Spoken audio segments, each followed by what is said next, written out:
Hi everyone, welcome back to my YouTube channel. Last ವಿಡಿಯೋದಲ್ಲಿ ನಾನು continue ಆಗ್ತೀನಿ ಅಂತ ಹೇಳಿದ್ದೆ. ಪಾರ್ಟ್ 1 ಪಾರ್ಟ್ 2 ಮಾಡಿದ್ದೆ, ಯಾಕಂದರೆ ತುಂಬ ಲೆಂತ್ ಇದೆ ವಿಡಿಯೋ ಅಂತ ಹಾಗೆ ಮಾಡಿದ್ದೆ. ಪಾರ್ಟ್ 1 ಮಾಡಿ 2 ಡೇಸ್ ಆಯಿತು. ಪಾರ್ಟ್ 2 ಹಾಕೋಕ್ಕೆ ಟೈಮ್ ಆಗಲಿಲ್ಲ, ಎಡಿಟ್ ಎಲ್ಲ ಮಾಡೋಕ್ಕಿರುತ್ತಲ್ಲ, ಸೊ ನನಗೂ ಕಷ್ಟ ಆಗುತ್ತೆ. ಆದ್ರೂ ಇವತ್ತು ಮಾಡಿ ಎಡಿಟ್ ಮಾಡಿ ಹಾಕ್ತಾ ಇದ್ದೀನಿ. ನನಗೆ ಗೊತ್ತಿಲ್ಲ ಎಷ್ಟು ಜನ ನನ್ನ ವೀಡಿಯೋಸ್ನ ಲೈಕ್ ಮಾಡ್ತೀರಾ ಅಂತ. ಯಾರೆಲ್ಲ ಲೈಕ್ ಮಾಡ್ತೀರಾ ನಿಜವಾಗ್ಲೂ thank you so much. And ಯಾರೆಲ್ಲ ವಾಚ್ ಮಾಡ್ತೀರಾ ನಿಮಗೂ ಕೂಡ ಥ್ಯಾಂಕ್ ಯು ಸೋ ಮಚ್.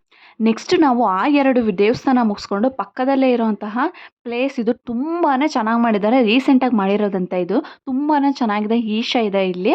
ನಾನು ಫೋಟೋಗಳಲ್ಲಿ ವಿಡಿಯೋಗಳಲ್ಲಿ ನೋಡ್ತಾ ಇದ್ದೆ. ಬಟ್ ಎಷ್ಟೊಂದು ದೂರ ಎಲ್ಲ ತಮಿಳ್ನಾಡು ರಿಯಲ್ ಈಶಾಗೆಲ್ಲ ಹೋಗಿರ್ತಾರೆ. ಬಟ್ ಇಷ್ಟು ಹತ್ತಿರ ಇಟ್ಕೊಂಡು ಹೋಗಿರಲ್ವಲ್ಲ ಅಂತ ಅನಿಸ್ತಾ ಇತ್ತು. ಸೊ ಇವತ್ತು ಏನಾದರೂ ಆಗಲಿ ಅಂತ ಬಂದುಬಿಟ್ಟಿದ್ದೀವಿ. ತುಂಬ ಹೈಟ್ ಪ್ಲೇಸಲ್ಲಿ ಮಾಡಿದ್ದಾರೆ ಇದನ್ನು. ತುಂಬಾ ಇನ್ವೆಸ್ಟ್ಮೆಂಟ್ ಮಾಡಿದ್ದಾರೆ ಇದಕ್ಕೆ. ಎಷ್ಟೊಂದು ಚೆನ್ನಾಗಿದೆ ಅಂದರೆ, ಈ ಪ್ರೀ ವೆಡ್ಡಿಂಗ್ ಫೋಟೋಶೂಟು ಏನೇ ಫೋಟೋಶೂಟ್ ಇದ್ರೂ ಆರಾಮಾಗಿ ಮಾಡಿಸ್ಬೋದು ಇಲ್ಲಿ. ತುಂಬ ಚೆನ್ನಾಗಿರುತ್ತೆ ಆ್ಯಕ್ಚುಲಿ ಹೇಳ್ಬೇಕಂದ್ರೆ. ಇಲ್ಲಿ ಒಂದು 2 ಎಕರೆನೇನೋ ಇದೆ. ಇಲ್ಲಿ 2 ಎಕರೆ ಹತ್ತತ್ರನೇ ಇದೆ ಈ ಸ್ಪೇಸು. ತುಂಬ ಚೆನ್ನಾಗಿ ಮಾಡಿದ್ದಾರೆ. ತುಂಬ ಅಂದರೆ ತುಂಬ ದೊಡ್ಡದಿದೆ ಇದು. ನಾ ರಿಯಲ್ ಈಶಾಕ್ಕೆ ಹೋಗಿಲ್ಲ. ಯಾರ್ಯಾರು ಹೋಗಿರ್ತೀರ ಅವ್ರು ಅಲ್ಲಿ ನೋಡಿರ್ತೀರ. ಬಟ್ ಇಲ್ಲಿ ಯಾವ ಥರ ಇದೆ ನನಗೆ ಅಷ್ಟು ಡೀಟೇಲ್ಸ್ ಎಲ್ಲ ಪೂರ್ತಿ ಗೊತ್ತಿಲ್ಲ. ಯಾರನ್ನಾರು ಕೇಳೋಣ ಅಂದರೆ ಅಲ್ಲಿ ಯಾರೂ ಅಷ್ಟೊಂದು ಜನನೇ ಇರಲಿಲ್ಲ ಇವತ್ತು. ಯಾಕೆ ಅಂತ ಗೊತ್ತಿರಲಿಲ್ಲ. ನೆಕ್ಸ್ಟ್ ನಾವು ಹತ್ತಿರ ಬಿಡ್ತಾರೇನೋ ಅಂದ್ಕೊಂಡ್ರೆ ಅಲ್ಲಿ ಹತ್ತಿರ ಬಿಡಲಿಲ್ಲ. ತುಂಬ ದೂರದಿಂದನೇ ನೋಡ್ಕೊಂಡ್ವಿ ಅಷ್ಟೇ. ತುಂಬ ಹತ್ರ ಏನು ಬಿಡಲಿಲ್ಲ. ಏನಾದ್ರು ಫಂಕ್ಷನ್ನು ಈ ಥರ ಏನಾದ್ರು ಸ್ಪೆಷಲ್ ಇವೆಂಟ್ಸ್ ಏನಾದ್ರು ಇದ್ದಾಗ ಹತ್ತಿರ ಬಿಡ್ತಾರಂತೆ ಹೋಗೋಕ್ಕೆ. ಗಲೀಜು ಮಾಡ್ತಾರೆ. ನಾನು ಕೇಳಿದೆ ಯಾಕೆ ಹತ್ತಿರ ಬಿಡಲ್ಲ ಅಂತ ಅಲ್ಲೊಬ್ರಿದ್ದಾಗ. ಅವ್ರು ಹೇಳಿದರು, ಇಲ್ಲ ಮೇಡಮ್, ಹತ್ತಿರ ಬಿಟ್ಟರೆ ತುಂಬ ಗಲೀಜು ಮಾಡ್ತಾರೆ, ಆಮೇಲೆ ಕ್ಲೀನ್ ಮಾಡೋಕ್ಕೆ ಜನಗಳಿಲ್ಲ, ಅದಕ್ಕೋಸ್ಕರ ಹತ್ತಿರ ಬಿಡಲ್ಲ ಅಷ್ಟೇ. ಇಷ್ಟೇ ಲಾಸ್ಟು ಅಂತ ಅಲ್ಲಿ ಗೇಟ್ ಹಾಕಿ ಬೀಗ ಹಾಕಿದ್ರು. ಸೊ ಅಲ್ಲಿ ಹೋಗೋಕ್ಕಾಗಲಿಲ್ಲ. ಇನ್ನೊಂದು ಸ್ವಲ್ಪ ಹತ್ತಿರ ಬಿಟ್ಟಿದ್ರೆ ನಿಜವಾಗ್ಲೂ ತುಂಬ ಖುಷಿ ಆಗ್ತಿತ್ತು. ನನ್ನ ಮಗ ಒಂದು ದೊಡ್ಡ ಜೇಜಿ ಅಂತ ಹೇಳ್ತಾ ಇದ್ದ. ತುಂಬ ಖುಷಿ ಅನ್ನಿಸ್ತು. ಆ ಈಶಾನ್ ಮುಂದೆ ಇರೋ ಒಂದು ಗುರುಗಳದ್ದು ಸ್ಟ್ಯಾಚು ಇದೆ ಒಳಗಡೆ. ಇಲ್ಲಿ ತುಂಬ ಸ್ಟೆಪ್ಸ್ಗಳು ಮಾಡಿದ್ದಾರೆ. ಫುಲ್ಲು ವೈಟ್, ಇದು ಅಮೃತಶಿಲೆ ಕಲ್ಲು ಅನಿಸುತ್ತೆ ಇದು. ತುಂಬಾ ಚೆನ್ನಾಗಿದೆ. ವೆಲ್ಕಮ್ಮಿಗೆ ಆ ಕಡೆ ಈ ಕಡೆ ಎಲ್ಲ ಗೊಂಬೆಗಳನ್ನೆಲ್ಲ ಮಾಡಿ ತುಂಬಾ ಚೆನ್ನಾಗಿ ಮಾಡಿದ್ದಾರೆ. ಇಲ್ಲೂ ಅಷ್ಟೇ ಆ ಗುರುಗಳನ್ನ ಇಟ್ಟು ಪೂಜೆ ಮಾಡಿದ್ದಾರೆ. ಇಲ್ಲೇ ಅವ್ರದ್ದು ವಿಗ್ರಹನೇ ಇದೆ. ಇದು ಎಷ್ಟು ಚೆನ್ನಾಗಿದೆ ಅಂದರೆ ಫುಲ್ಲು ವೈಟು. ನೋಡಿ ಎಷ್ಟೊಂದು ಚೆನ್ನಾಗಿದೆ ಗೊತ್ತಾ. ಆ ಕಲ್ಲು ಶೈನಿಂಗ್ ನೋಡಬೇಕು. ಅದು ನಾನು ಇನ್ನೊಂದು ಸ್ವಲ್ಪ ಡೀಟೇಲಾಗಿ ವೀಡಿಯೋ ಮಾಡಬೇಕಿತ್ತು. ಬಟ್ ಪಾಪು ಕೂಡ ಹೊರಗಡೆ ಹೋಗೋಣ ಅಂತ ಸಖತ್ ಹಿಂಸೆ ಮಾಡ್ತಿದ್ದ. ಸೊ ನಾನು ಅಷ್ಟು ಡೀಟೇಲ್ ವೀಡಿಯೋ ಮಾಡೋಕ್ಕಾಗಲಿಲ್ಲ. ಅಲ್ಲಿ ಒಳಗಡೆ ಕೂತ ತಕ್ಷಣ ಎಷ್ಟೊಂದು ಥರ ನೆಮ್ಮದಿ ಅನಿಸುತ್ತೆ. ಅಷ್ಟು ಸೈಲೆಂಟ್ ಇತ್ತು. ತುಂಬಾ ಚೆನ್ನಾಗಿತ್ತು. ತುಂಬ ಕ್ಲೀನ್ ಕೂಡ ಇತ್ತು. ಅಲ್ಲಿ ಮುಂದೆನೇ ಇರೋ ಒಂದು ಕೆಫೆ ಇತ್ತು. ಸೊ ಕಾಫಿ ಕುಡಿಯೋಣ ಅಂತ ಅಲ್ಲಿಗೆ ಹೋದ್ವಿ ನಾವು. ಅಲ್ಲಿದ್ದನು ಫ್ರೆಂಡ್ ಅವರೇ ಒಬ್ಬರು ಇದ್ದರು.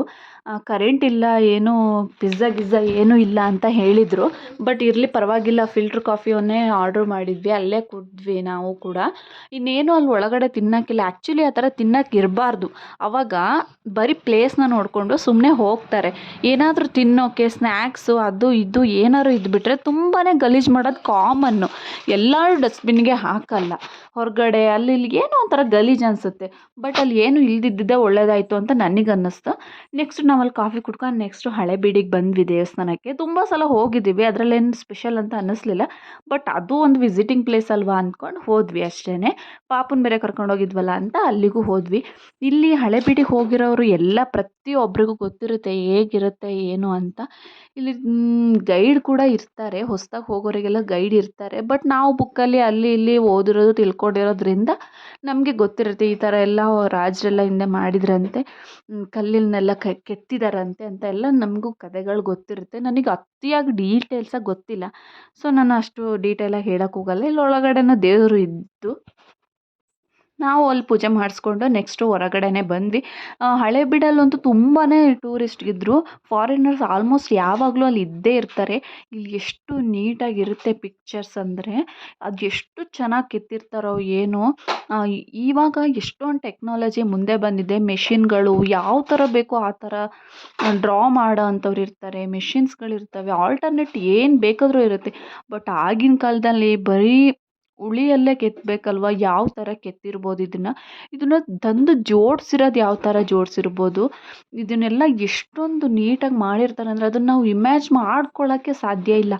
ಒಂದೊಂದು ಪಿಕ್ಚರ್ಸು ಒಂದೊಂದು ಕತೆ ಹೇಳುತ್ತೆ ಇಲ್ಲಿ. ಅದನ್ನು ತುಂಬ ಡೀಟೇಲಾಗಿ ನೋಡಿದ್ರೆ ಮಾತ್ರ ಗೊತ್ತಿರುತ್ತೆ. ಕೆಲವೊಬ್ಬರು ಫೋಟೋಸ್ ತಗೊಳಕ್ಕೆ ಬಂದರೆ ಕೆಲವೊಬ್ಬರು ಅದನ್ನು ನೀಟಾಗಿ ಏನು ಕತೆ ಏನು ಅಂತ ಕೇಳೋಕ್ಕೆ ಬರ್ತಾರೆ. ನಾವು ಲೋಕಲಲ್ಲಿ ಇದ್ರೂ ಆ ಕೆಲಸ ಮಾಡಲ್ಲ. ಕೆಲವರು ಹೊರಗಡೆಯಿಂದ ಬರೋರವರು ಇದು ಮಾಡ್ತಾರೆ. ತುಂಬಾ ಚೆನ್ನಾಗಿದೆ ಇಲ್ಲಿ ಆ್ಯಕ್ಚುಲಿ ಹೇಳ್ಬೇಕಂದ್ರೆ. ನನ್ನ ಮಗನು ಅಲ್ಲಿ ಆನೆಗಳನ್ನೆಲ್ಲ ಪಿಕ್ಚರ್ಸ್ ನೋಡಿಬಿಟ್ಟು ಆನೆ ಆನೆ ಅಂತೆಲ್ಲ ಹೇಳ್ತಾ ಇದ್ದ. ಅವನಿಗೂ ಏನೋ ಒಂಥರ ತುಂಬಾ ಖುಷಿ ಆಗಿತ್ತು ಹೊರಗಡೆ ಕರ್ಕೊಂಡೋಗಿರೋದು. ನೆಕ್ಸ್ಟು ನಾವಲ್ಲಿ ಫೋಟೋಸು, ವೀಡಿಯೋಸ್ ಎಲ್ಲ ತೆಕ್ಕೊಂಡ್ವಿ. ತುಂಬ ಜನ ನನ್ನ ಕೇಳ್ತೀರಾ ಎಡಿಟ್ ಮಾಡಿ ಹಾಕ್ತಿರಲ್ಲ, ಫಿಲ್ಟ್ರ್ ಮಾಡಿ ಹಾಕ್ತಿರಲ್ಲ ಅಂತ. ಇಲ್ಲ, ನಾನು ಫಿಲ್ಟ್ರ್ ಏನು ಮಾಡಲ್ಲ. ನನ್ನನ್ನು ಯಾರು ನೋಡಿರ್ತೀರ ಅವ್ರಿಗೆ ಅನ್ಸಿರುತ್ತೆ ನಾನು ಫೇರೇ ಇದ್ದೀನಿ ಅಂತ. ಅಷ್ಟೇ ಇವತ್ತಿಂದು ಈ ವಿಡಿಯೋ. ಐ ಹೋಪ್ ಈ ವಿಡಿಯೋ ನಿಮಗೆ ಇಷ್ಟ ಆಗಿದೆ ಅಂತ. ಯಾರೆಲ್ಲ ನನ್ನ ಚಾನಲ್ನ ಸಬ್ಸ್ಕ್ರೈಬ್ ಮಾಡ್ಕೊಂಡಿಲ್ಲ, ಪ್ಲೀಸ್ ನನ್ನ ಚಾನಲ್ನ ಸಬ್ಸ್ಕ್ರೈಬ್ ಮಾಡ್ಕೊಳ್ಳಿ, ಲೈಕ್ ಮಾಡಿ. Thanks for watching. ಸಿಗ್ತೀನಿ ನೆಕ್ಸ್ಟ್ ವಿಡಿಯೋದಲ್ಲಿ. ಬಾಯ್.